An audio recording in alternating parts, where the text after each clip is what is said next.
बाळाचे पाय पाळण्यात दिसतात म्हणतात ना, तसंच गुरुबक्षच्या आई वडिलांना आपल्या गुरुबक्षबद्दल वाटलं. हा लहानपणीच इतका हुशार होता की याचं आयुष्य खरंच खूप चांगलं घडवायचं असेल तर आपण इथे राहण्याच्या ऐवजी थेट अमेरिका गाठायला हवी असं त्याच्या आई वडिलांना वाटलं. आणि आपल्या मुलांसह ते अमेरिकेमध्ये शिफ्ट झाले. अमेरिकेमध्ये राहायचं म्हटल्यानंतर खर्च खूपच येतो. अशा परिस्थितीमध्ये त्याच्या वडिलांनी सिक्युरिटी गार्डची नोकरी पत्करली आणि त्याच्या आईनं नर्सच्या मदतनीसाची. एका शिफ्टमध्ये काम करून 4-4 लेकरांचं आणि आपल्या नवरा बायकोंचं भागवणं खूप अवघड जात होतं. म्हणून दोघांनीही डबल शिफ्टमध्ये काम करायला सुरुवात केली. या लहानशा गुरुबक्षीची जबाबदारी त्याच्यापेक्षा थोड्या मोठ्या असणाऱ्या बहिणीनं निभावली आणि तीच सगळं त्याचं शिक्षण किंवा इव्हन पॅरेंट्स मीटिंगला जाणं सुद्धा ती बघायची. जेव्हा हा गुरुबक्ष मोठा होऊ लागला तेव्हा खरंच तो खूप हुशार आहे आणि आपण हे डिसिजन फार छान घेतलं असं त्याच्या वडिलांना कौतुकानं वाटू लागलं. पण आपल्या मुलानं शिकून खूप मोठं व्हावं, डॉक्टर व्हावं असं स्वप्न बाळगणाऱ्या त्याच्या वडिलांना एकदा गुरुबक्षानं सांगितलं की मला शिकायचं नाही, माझा इंटरेस्ट दुसऱ्या कोणत्या तरी गोष्टीमध्ये आहे.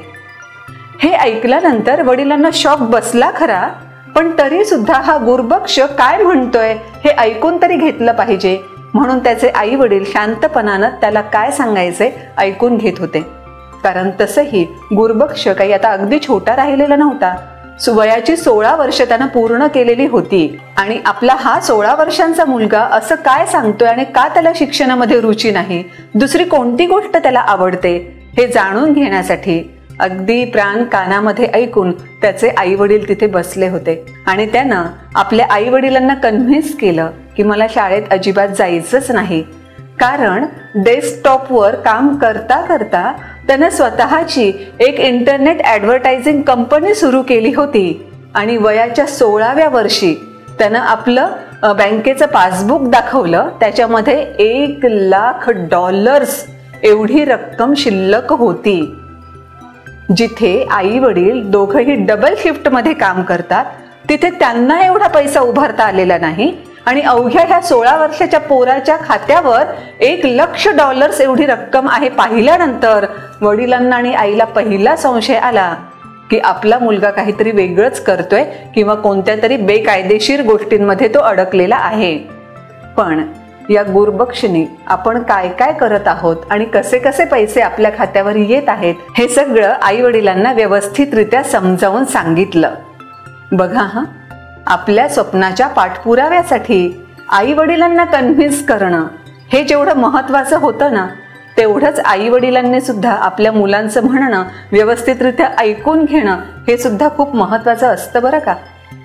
जेव्हा गुरुबक्षने सगळं काही आपलं समजावून सांगितलं आणि त्याच्या वडिलांची सुद्धा खात्री पटली की आपला मुलगा शाळेमध्ये शिक्षण घेण्यापेक्षा या गोष्टींमध्ये जास्त रमतो आहे आणि कदाचित डॉक्टर होण्याच्या ऐवजी यामध्येच त्याचं खूप उत्तम करिअर घडू शकतं, तेव्हा त्याच्यासोबत दुसऱ्या दिवशी वडील स्वतः त्याच्या शाळेमध्ये गेले आणि जी काही परिस्थिती होती ती शाळेमध्ये सांगून त्यांनी असंही म्हटलं की 1 वर्षासाठी याचं नाव आम्ही काढून घेत आहोत.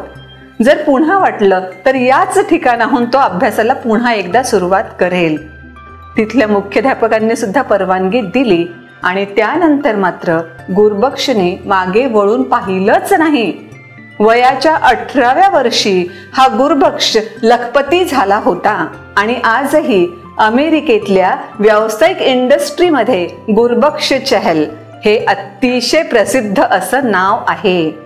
आपल्या स्वप्नांचा पाठपुरावा केलाही पाहिजे, आपल्या आई वडिलांना व्यवस्थितरित्या कन्व्हिन्स केलं पाहिजे आणि आई वडिलांनी सुद्धा तितक्याच चांगल्या पद्धतीनं मुलांचं ऐकूनही घेतलं पाहिजे. हे सगळं यावरून माझ्या लक्षात आलंय. अजून काही वेगळं तुमच्या लक्षात आलंय का? खाली कमेंट बॉक्समध्ये लिहून अवश्य कळवा. थँक्यू.